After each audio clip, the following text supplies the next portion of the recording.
परळी येथील पोलीस ठाण्यासमोर सुरू असलेल्या वाल्मिक कराड यांचा समर्थक आणि कुटुंबियांच्या आंदोलनामध्ये अतिशय आक्रमक पवित्रा घेण्यात आला। माझ्या मुलाला न्याय हवा आहे। खुनाच्या प्रकरणात तो कुठल्याही प्रकारे सहभागी नसताना केवळ राजकीय आकाशातून त्याच्यावर कारवाई केली जात असल्याचं वाल्मिकच्या आईने म्हटलं। कराड कुटुंबियांनी आक्रमक पवित्रा घेतल्यानंतर अप्पर पोलीस अधीक्षक चेतना तिडके यांनी भेट दिली। यावेळी वाल्मिक कराड यांच्या आईशी त्यांनी चर्चा केली। हे आंदोलन मागे घेण्यासाठी सकाळपासून 2 ते 3 वेळा पोलीस अधिकाऱ्यांनी कराड यांच्या आईशी बोलणं केलं, परंतु आंदोलक आपल्या भूमिकेवर ठाम असून आंदोलन मागे न घेण्याचा इशारा दिला। सकाळपासून सुरू असलेल्या आंदोलनादरम्यान वाल्मिक कराड यांच्या आईची प्रकृती देखील बिघडली होती।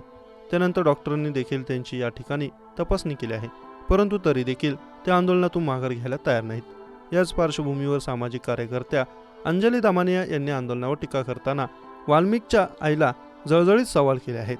वाल्मिक कराडच्या आईचे आंदोलन। वाल्मिक कराड यांच्या आईंना सर्वप्रथम नमस्कार। आई, आपण भोळ्या आहात। आपला मुलगा आणि नातू काय करतात याची कल्पना तुम्हाला असती तर आपण माझ्या लेकराला न्याय मिळाला पाहिजे असे कधीच म्हणाला नसता, असा सनसनीत टोमणा दामानिया यांनी लगावला आहे। आपल्या मुलावर असलेल्या आरोपांची यादी मी पाठवत आहे, आपण ती पाहावी। ही त्यांच्यावर याच गुन्ह्यात झालेला FIR देखील आपण पाहावा, असे म्हणत दामानिया यांनी 6 प्रश्न विचारले आहेत। आता अंजली दामानिया यांनी विचारलेले 6 प्रश्न कोणते ते पाहूयात। आपल्या मुलाकडे इतक्या गाड्या कुठून आल्या हा प्रश्न आपल्याला पडला नाही का? आपल्या नातवाकडे बंदूक कशासाठी आहे हा प्रश्न आपल्याला पडला नाही का? आपला मुलगा काय उद्योग करतो हा प्रश्न आपल्याला पडलेला नाही का? संतोष देशमुख यांच्या क्रूर हत्येनंतर त्यांच्या पत्नीने वाल्मिक कराड यांचे नाव घेतले, ते चुकीचं आहे का? अवधा कंपनीचे लोक यांनी केलेली FIR खोटी आहे का? गोट्यागीतेसारखी माणसं सद्गृहस्थ आहेत का? असा सवाल अंजली दामानिया यांनी विचारला।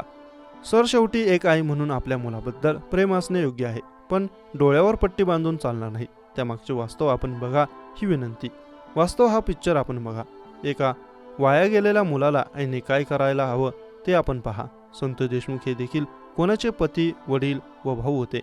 त्यांना न्याय मिळायला हवा की नाही असा प्रश्न दामानिया यांनी विचारला आहे।